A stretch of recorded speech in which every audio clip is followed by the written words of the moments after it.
Өнөөдрийн Монгол Улсын засгийн газрын хуралдаанаар шүүгүүлэгчийг хамгаалах хуулийн төслийг хэлэлцэж дэмжиж улсын хурлд өргөн мэдүүлэхээр боллоо. За энэ хууль бол анхдагч хуулийн төсөл. Өөрөөр хэлбэл Монголд анх удаа нийгэмд онцгой чухал ач холбогдолтой, нийтийн ашиг сонирхолтой холбоотой авилга албан тушаал төсөв татвартай холбоотой энэ хэрэгүүдийн талаар шүглүүлсэн иргэн хуулийн этгээдийг төрийн хамгаалтанд авах, дэмжиж урамшуулах энэ зохицуултыг Монгол улсад анх удаа бий болох ийм хуулийн төслөө.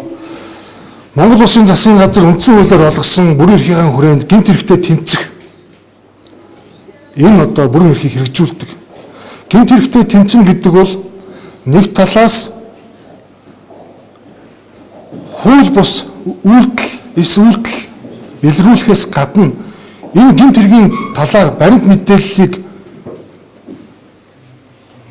хууль хяналтын байгуул хөрвүүлсэн энэ хэргийн хуулийн этгээдүүдийг төр хамгаалж, иргэшийг хамгаалж ингэж чадсанаар энэ бүрэн эрхийг хэрэгжүүлэх бүрэн дүүрэн боломж бүрднэ. Олон улсын байгууллагуудын зүгээс дэлхийн өндөр хөгжилтэй авилга албан тушаалын гэмт хэрэгээс сайн тэмцдэг. Энэ төрлийн гэмт хэрэг баг гардаг энэ улс орнуудын жишгээс үзэхэд шүглүүлэгчийг хамгаалдаг энэ эрх зүйн зохицуулалт хууль батлагдсан хэрэгжиж байна. Тэгэхээр бид энэс дутах ёсгүй. Монголын нийгэмд хамгийн том аюул занал бол авилга албан тушаалын гэмт хэрэг. Тийм учраас хууль зүйн дотоод хэргийн яам санаачлан боловсруулж засгийн газар өнөөдөр дэмжиж энэ хуулийг хуулийн төслийг өргөн мэдүүлэх шийдвэр гаргалаа. Хуулийн төслөөр жишээ хэлэхэд шүүгүүлэгчийг 1 саяас 5 тэрбум төгрөг хүртэл төгрөгөөр урамшуулах энэ эрх зүйн зохицуулалт бий бүрдэнэ.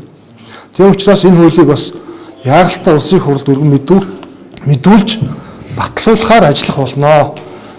За хуулийн төслийн хувьд бол 7 бүлэг 26 зүйлтэй дагалдаад бас эрүүгийн хууль, эрүүгээр хэн шийдвэрлэх тухай хууль, зөрчлийн тухай хууль гэх мэт 4 хуулинд өөрчлөлт орж байгаа гэдгийг хэлье.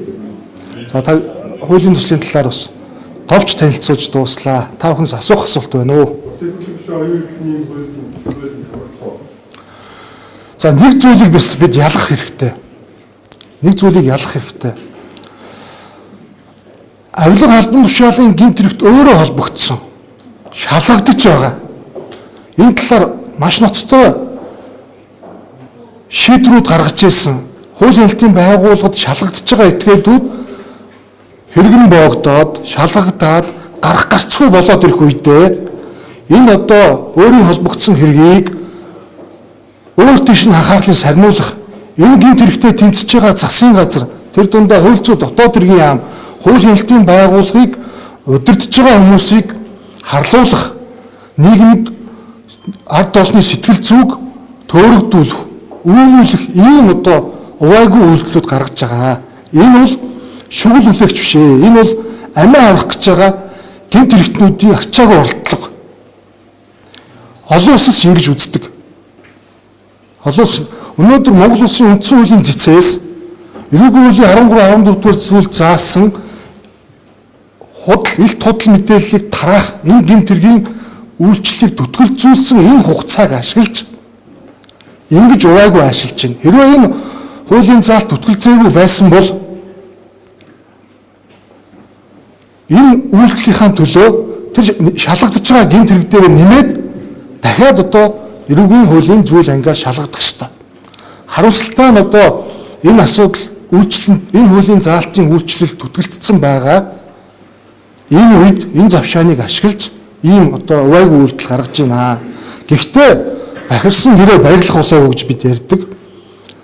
Улсын хурал дээр ажлын хэсэг гарч энэ илт худал мэдээлэл тараахтай холбоотой гэмт хэргийг хуульчлах энэ талаар ажлын хэсэг гараад ажиллаж байгаа. Хууль зүйн дотоод хэргийн яам олон улсын жишгт байдаг энэ жишгийн дагуу холбогдох санал хуулийн төслөө улсын хурлын ажлын хэсэгт хөрвүүлсэн байгаа гэдгийг хэлье.